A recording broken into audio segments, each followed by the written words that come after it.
চেয়ারে বসে নামাজ পড়া যাবে কিনা, এই প্রশ্নের উত্তর দিতে দিতে শেষ। যেখানে যাই কমন প্রশ্ন, চেয়ারে বসে নামাজ পড়া যাবে কিনা। কারণ আজকাল মসজিদগুলোতে এই পরিমাণ চেয়ার হয়েছে, এটা কি মসজিদ না চেয়ারের দোকান, এটা বোঝা বড় কঠিন হয়ে গেছে। ভাইরা আমার, চেয়ারে বসে নামাজ পড়া জায়েজ কখন? যদি কোনো ব্যক্তি রুকু সিজদা করার মতো ক্ষমতা নেই, পিঠ ভাঙতে গেলে তার জান বাইর হয়ে যায়, অথবা ডাক্তার বলছে যে কষ্ট করে যদি রুকু সিজদা করতে যান আপনি মারা যাওয়ার ভয় হওয়া আছে, আপনার অঙ্গহানি হয়ে যেতে পারে, বড় কোনো সমস্যা হয়ে যেতে পারে, তাহলে ওই ব্যক্তি রুকু সিজদা না করে চেয়ারে বসে ইশারায় রুকু সিজদা করতে পারবে। কিন্তু দুনিয়ার সব কাজ করে বেড়াচ্ছেন, সারাক্ষণ লাফালাফি করতেছেন, নামাজের সময় এসে দপাস করে চেয়ারে বসে গেলেন। এটা একটা ফ্যাশন হয়ে গেছে। অনেক সময় একটু মাজার ব্যথা শুরু হয়ে গেছে, উনি চেয়ারে বসে গেছে। জি না, চেয়ারে ওই ব্যক্তি বসে নামাজ পড়তে পারবে যে ব্যক্তি রুকু সিজদা করার ক্ষমতাই নাই, অথবা করতে গেলে তার মারাত্মক কষ্ট হবে, ক্ষতি হবে বড় ধরনের। সেই ব্যক্তির জন্য এখানে অপারেশন হয়েছে, কাটাকাটি আছে, সেলাই আছে, রুকু সিজদা করা যাবে না, তখন সেই ব্যক্তি চেয়ারে বসে ইশারায় কোন রকম রুকু সিজদা করতে পারবে। আপনি মাশাআল্লাহ আপাদমস্তক ভালো মানুষ, সারা দুনিয়া আপনি দাবড়ায় বেড়াচ্ছেন, নামাজের সময় এসে দফাস করে চেয়ারে বসে গেলেন। বাহ!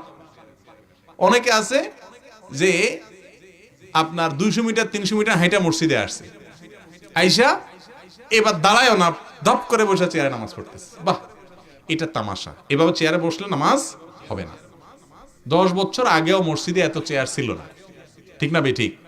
এখন যত চেয়ার বাংলাদেশে সব মসজিদে হয়েছে, সব এত মাজা ব্যথার রোগী কোত্থেকে বেড়ে গেল এত কয়দিন। বোঝা গেল কিছু রোগী আছে আর কিছু আছে সাথে কি ফ্যাশন। ফ্যাশন, অতএব ফ্যাশন করলে হবে না। আল্লাহকে সিজদা দেওয়ার ক্ষমতা আছে, দেন। একটা সময় আসবে সিজদা দিতে মনে চাবে কিন্তু পারবেন না, তখন যে ব্যথা লাগবে, কষ্ট লাগবে, সেটা তখন বুঝবেন। অতএব ফ্যাশন করে চেয়ারে নামাজ পড়বেন না। এরপরের প্রশ্ন হলো, ইসলামে গণতন্ত্র জায়েজ আছে কিনা, কোরআন ও হাদিসের আলোকে জানাবেন। ভাই, এ তো 2 ঘন্টার ওয়াজ, অল্প প্রশ্ন অল্প সময় উত্তর দেওয়ার মতো বিষয় না। গণতন্ত্র একটা জীবন ব্যবস্থা, এর অনেক দিক আছে।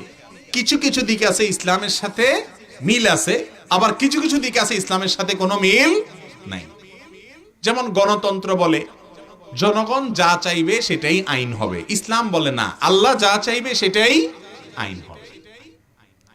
তাহলে এখানে গণতন্ত্রের সাথে ইসলামের কি নাই? মিল নাই। আবার গণতন্ত্রে মানুষের মতামত নিয়ে সরকার গঠন করার কথা বলে। সাহাবায়ে কেরামের যুগে খলিফাদের অনেকের নির্বাচনের সময়ও এরকম মানুষের মতামত সংগ্রহ করে সেটার উপরে ভিত্তি করে খলিফা নির্বাচন হয়েছে।